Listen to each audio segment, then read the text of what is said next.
guys? It's been a while.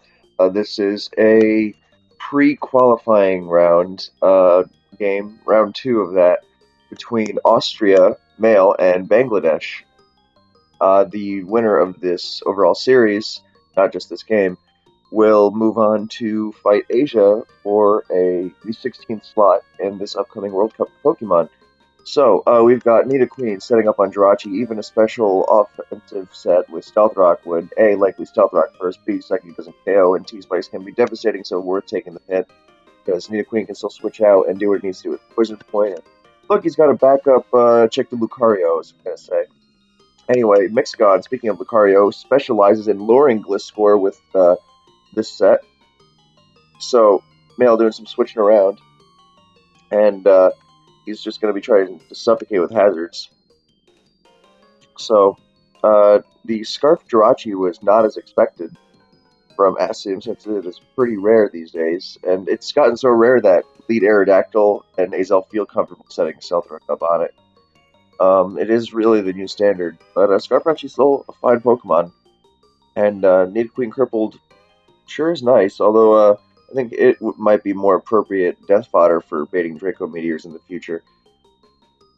That said, it is almost certain mael has a Skarmory. I think there's a chance he might be using my old Kurokune install team, which is Scarm, Scarftar, Suicune. But yeah, Scarm would be a fine switch here. Or Suicune. So that pretty much confirms it, which that does fucking nothing. So Suicune does not love Breloom, and Starmie is not a fun thing to face either, but he's poisoned, taking a hit, so Scarftar is going to swoop in here and take him the hell out. And Nidoqueen can still T-Spike later. So SM looks to be running a standard offensive team, I would guess. I think a Breloom would have probably already come in on the Clefable, and there goes Starmie. That was an offensive set, seeing as it died to Pursuit. Still a pretty high roll, but yeah. I don't think there's a Breloom. I think T-Tar is pretty likely. And other things like Infernape, I think, well, I would say that's something to take advantage of Mixgon, but that could be a lot of things. So, Gyarados falls under that category. But the Scarm on this team is max defense, so it walls the shit out of Gyara. So, I don't think it's taunt because it's pretty rare these days. Gyara also goes hand in hand with T-Tar because T-Tar swoops in on Rotom, Zapdos, and Starmie. So that is banded. That is so banded. And that's... I think he should roost and see what... and then go to Suicune. I don't think this... it's been a while since it's been an actual threat, but no, he's not going to risk shit. Also, Jirachi can trick the Black Sludge elsewhere, but he can also switch to Nidoqueen, so... I think you just fire off some Surfs, see what else is going on, since it's likely it's T-Tar and possibly even an Ape. So, Trick Room Bronzong is another thing I wouldn't be surprised to see, since Flygon also lures other Bronzong in addition to Skarmory, things that block that thing sweep. Gilligros for the same reasons. So I think just fire off a Surf. Often these teams cannot fit a water resistant, thus CB Garrett is devastating to them. But people can sometimes get lazy or try to cheat in a way with their coverage by saying, I have CB Garrett, I'm fine against Stall. And while it's still really good against Stall teams because Payback can lure Starmie really hard, and even just a Band of Waterfall is a good thing to spam, you can't just expect it to automatically win. So he's going to fire off a Calm Mind. I think Surf might have been a better move, but that's fine. That's fine. He's still provoking the trick from Jirachi, and Nidoqueen is the best switch here anyway. So it's just a matter of trying to get the hazards up now that Starmie's dead.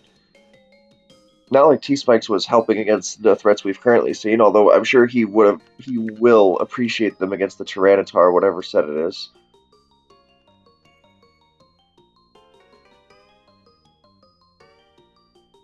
Speaking of the Tyranitar set, I think it's Pursuit just because it makes the most sense, but he gets a Brox, Trick, Scarf, Rocks, Jirachi. I'm surprised he didn't set that up earlier after he tricked. I think that might have been a waste. I think he could have done that. But anyway, Nidoqueen is in to set up the T-Spikes again. And here comes Gyara, so, fair trading all around. he might even just to avoid Suicune getting earthquaked and then being in a shitty spot, he might even just throw Nidoqueen away to get the second layer of T-Spikes. No, he's going to go to Gliscor, think that's not valuable, and he gets it down to EQ. Beautiful move. That was really, really nice. Since if Gliscor goes down, big freaking deal. If not, well, we're in for some fun now. I think he can pull a double switch since the ball is really in his court. He has a lot of opportunities to make something happen here, since it is such a clear switch, is the non-idiom version of that for the non-native speakers. Sorry. The question is what to? Clefable has rocks, and you really want those up as soon as possible, because while you can dance around the Gare, it's still a threat. He can roost up, that's safe. He can just keep going to Nidoqueen, but then he's in a similar position. That said, maybe he could just take the Black Sludge from Jirachi, and if he... Yeah, because I think he could have just taken the Black Sludge. I guess Garo would have come in on Gliscor again anyway, but he's he's using Trick with the Protect Nidoqueen, with the Scarf Nidoqueen. That's awesome. So Gliscor coming right back in, and Jirachi as well, getting worn down by the Sludge. So that was a better move on Mael's end.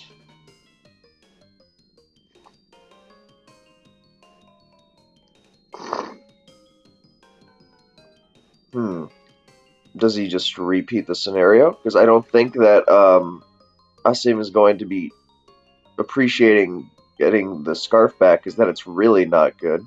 Because it's just going to meet Nidoqueen each and every time, so he's got to find a way to... I think a good move for Asim here might be to go to Flygon, because he can damage everything really hard, with especially with rocks up and in the relatively weakened state of Mael's team. I believe I used to run Ice Beam on Scarftar for him and Gliscor, so that's something that could take place. But apologies for that horrible phrasing. It's been a while since I've narrated. But yeah, I think Flygon is a big threat here, and in any case, in the worst case, then if Gliscor uses Earthquake or whatever, he's still A, not appreciating Draco Meteor, and B, no damage has been done. So he can work his way around that. Yep, Flygon would have been a good switch there, or just U-turning is fine, actually. I seem to forget that he had that. So I guess what I said was valid if there was no U-turn on Jirachi, but U-turn is obviously much, much better. So Garrett coming back in. So I think what he's going to do is Waterfall on the very obvious Protect, and then switch out and try to wear Suicune down with rocks, because the problem of Bulky Coon, dating back to Gen 3, is getting worn down in sand. So, nope, that looks like Gara stayed in, and he's just going to waterfall away and getting chipped down by sand, and Suicune's going to rest up here. He would need 2 flinches, and nope, and now he's going to Sleep Talk and maybe get a Surf, and Beauty of Kurokun and Forgotten Jewel.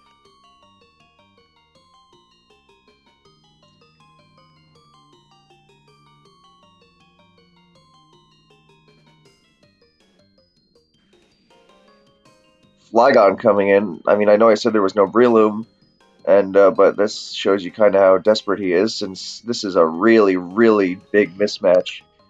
So, like, Flygon is not good against Kurokun at all, even if it's got a turn of Sleep to burn. Even if it had 2, since I'm pretty sure that EQ Draco, maybe it kills. Let's go to the handy dandy damage calculator. The Mixcon set is really outdated. It's like Rash. This is from like Salamence days. Don't take heed of this set. AD attack is kind of, I mean, it's nice, but it's hard to fit. Anyway, besides the obvious, that's what she said, then look, this is versus Max Bold Coon. Okay, that would probably kill. So it's worst case 25, 25. So you would need some astoundingly low rolls.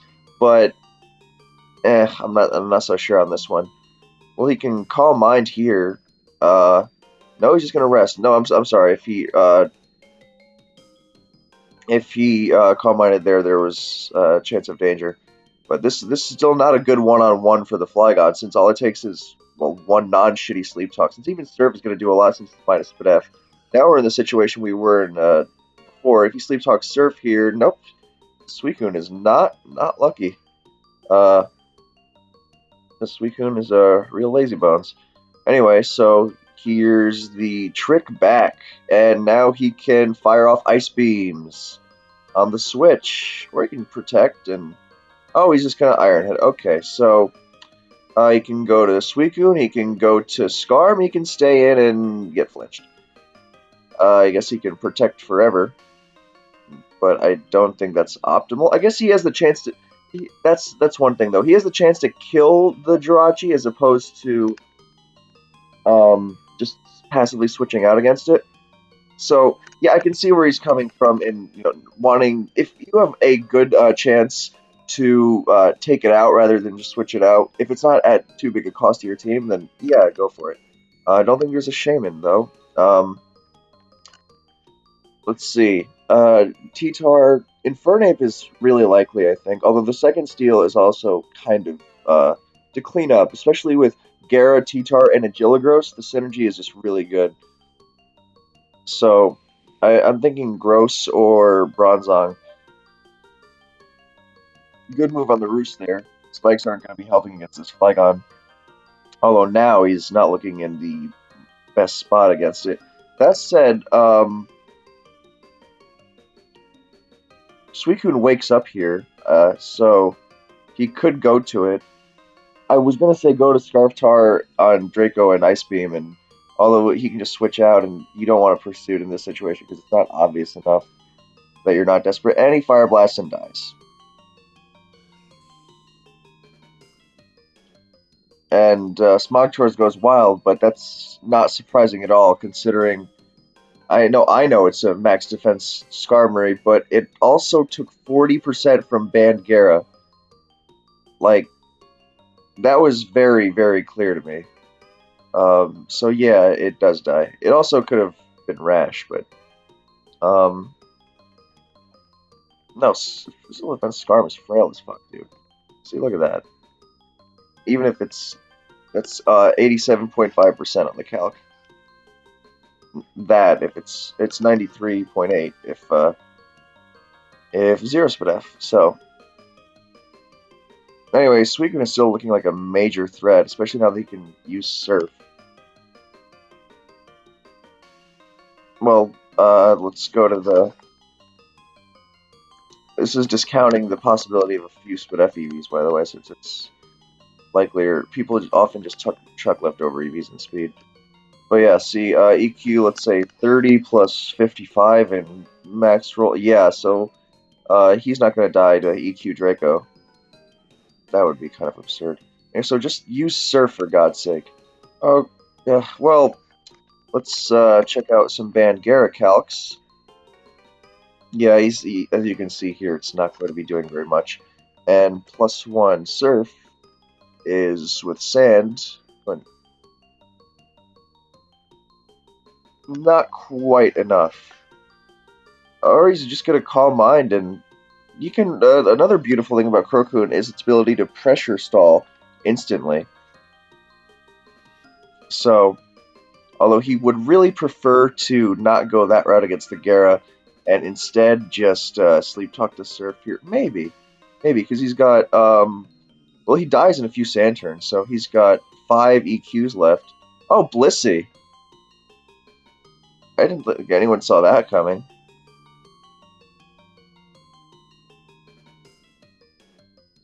Well, Suicune is... There are very few Pokemon Suicune enjoys seeing more than a Blissey. Crocoon. Offensive Coon, not the same story. Anyway, he's just gonna keep firing off, and he's gonna go the Paralysis route. Uh-oh. You can still force it out with Jirachi once, although you've got enough Calm Minds. Okay, suddenly I don't think it's T-Tar as much. I think the Blissey is saying something to me, but I'm not quite sure what. It might be a Machamp, although I still feel like that might have come in against Clefable earlier.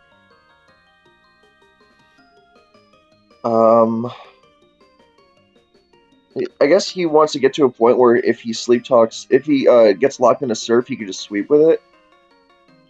Like make sure he OHKOs Flygon, because +1 is +3 should that will do it.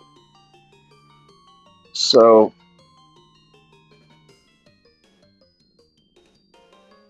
I don't know. I really think it's a second steal though, because look at there's Lucario, not quite the steal I was thinking of, but it does go with the Mixcon thing. So oh god, this Suicune has the worst sleep talks ever.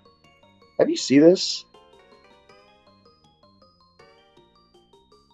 Ugh, that was about time. See, that's the beauty of Krokun. He's a resting Pokemon that's dangerous when he's asleep. So he's just gonna clean up from here. Just surf away. So, oh wow, wow, huh? Um, well, it's not over, but that was astoundingly gay. Or stupid. Sorry, but still, that was just so ridiculous. And I know he hit the Coon a lot, but a lot of those crits wouldn't have even. He would have needed 2 consecutive. So it's not just, oh, he hit the Suicune a lot. Not to mention the Coon's shitty sleep talks um, against Gyarados and Jirachi. So, no, that was really lame. Gliscor can take it one on Blissey Ice Beam unless it's incredibly invested. No, I don't. That's alright. I guess he's just gonna try and keep it in range for something. Since Gyara takes it out in one hit, actually no, it's Impish Gliscor because that's the Breloom counter, and it does have Ice Fang. I used to run Aerial Ace too. Actually, I wonder which one he has. But yeah, against Impish Gliscor, no, that's not. Well, so I forgot just how bulky Gliscor is, and I run a good amount of bulk on it. So that's 16, it's 56. So who knows? Um, and that is kind of awesome because Ice Fang wouldn't have done that, but Aerial Ace. Oh God, I missed it, but he just Aerial Aced and killed the Gyarados, and he didn't get his attack lower because of Hyper Cutter. Something that you wouldn't have seen in the Samuel days. Instead, you would have just seen it dodging everything. But that's awesome. Anyway, Flygon can't OHKO. And if it can, I guess that is a really because it's Impish Gliscor. So Flygon can't OHKO with Draco. Um, I was gonna say unless it's Rash, which I guess this definitely could be. So let's calc against, but even then, no. That's 196. I actually clicked on the top as Gliscor, but even then, see, I knew it wasn't. I knew it wasn't crazy. Anyway, so this is a pretty strange 1v1, but and then there's the issue of the Jirachi afterwards. Uh-oh.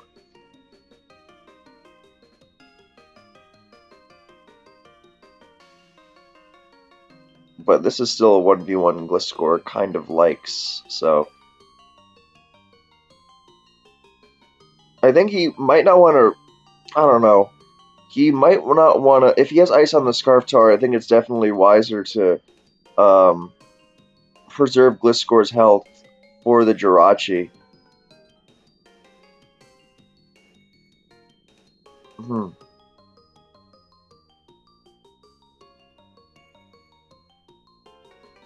Also, this Flygon is incredibly accurate as well. But at this point, I'm just spitting semantics, just like this Gliscor spits venom. That was really bad. Yeah, it is going to come down to some Jirachi stuff, unless this Flygon lets its way through another.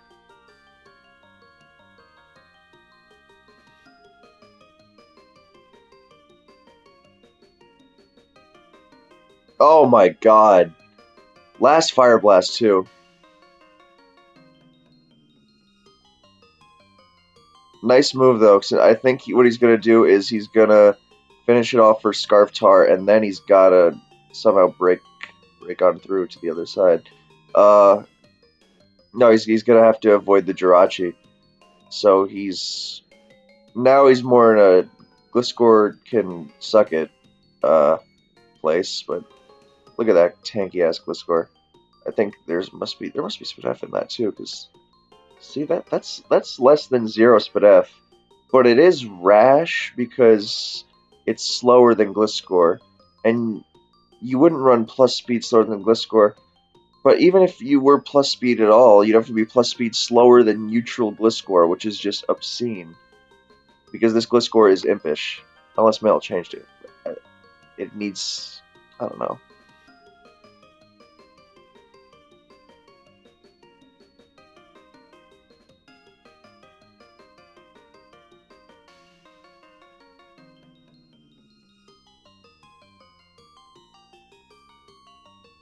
How?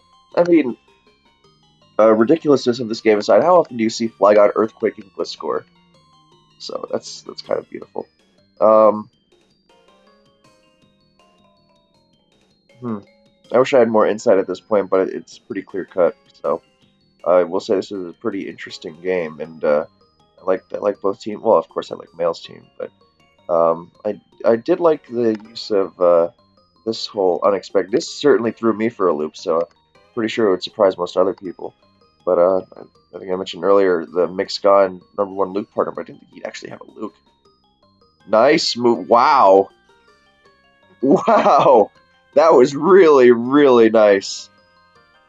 I mean, I don't disagree. I see where it came from though, because of Scarf's gonna shit. So good games, both you fellas, and excellent work from mael. He's gonna let Mariah finish this shit off. So basically, what he was going for with Gliscor there was, I guess he might have wanted to cover the possibility Jirachi was going to come in there. He wanted to reset Flygon special attack, but there was also the fact that he was kind of ready to give up on Gliscor at this point and go with the Scarf Tar thing and protect Nidoqueen. I mean, one of T-Tar, Clefable, Jirachi could have avoided the flinch, right? Clefable, Nidoqueen, Jirachi. So, and yeah, Nidoqueen. I forget what spread it runs there. I think it's we could find out from how much it took Ironhead before. Uh, I did 27, and I think that means it's got more SpDef leaning. Yeah, this is max defense. Um, so yeah, but it's still got a pretty healthy chunk because Machamp. So yeah, thank you guys for watching. I hope you enjoyed, and I will catch you on the